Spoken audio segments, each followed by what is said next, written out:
السلام عليكم ورحمة الله تعالى وبركاته. أسعد الله صباحكم والمساء.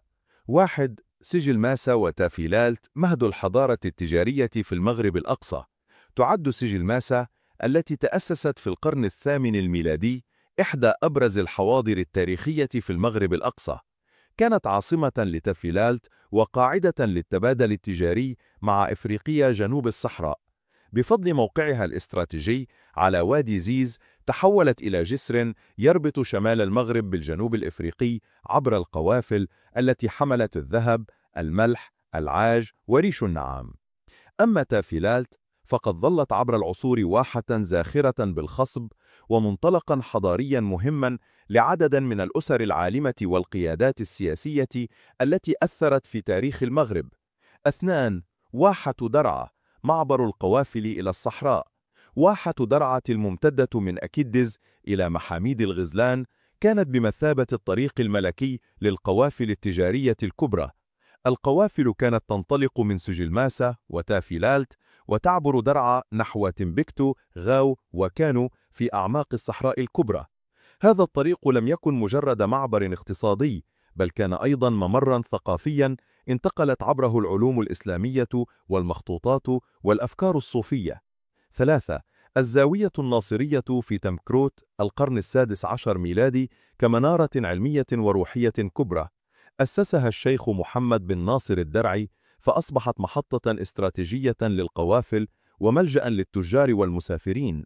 لعبت الزاوية الناصرية دور الوسيط بين الشمال والجنوب، نشرت الطرق الصوفية وربطت بين المغرب الأقصى وبلاد السودان غرب إفريقيا. أنشأت مكتبة غنية بالمخطوطات، ما جعلها من أعرق المؤسسات العلمية في المغرب. 4. التجارة عبر الصحراء الكبرى شبكة مترابطة.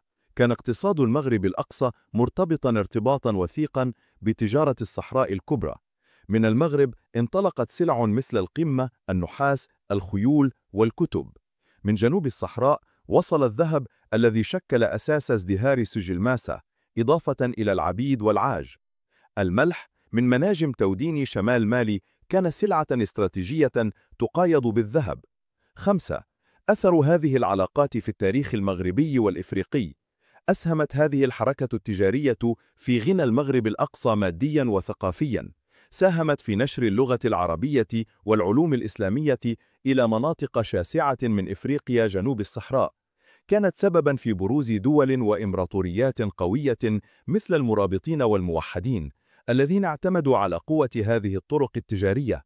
وبذلك يمكن القول أن سجل ماسا وتافيلالت ودرعا مع الزاوية الناصرية في تمكروت شكلوا معا شبكة حضارية واقتصادية وروحية ربطت المغرب الأقصى بأعماق إفريقيا جنوب الصحراء، وجعلت من الصحراء الكبرى فضاء للتبادل لا حاجزا للعزلة. إذا عجبكم الفيديو اشتركوا في القناة باش نجيبوا موضوع جديد إن شاء الله. السلام عليكم ورحمة الله تعالى وبركاته.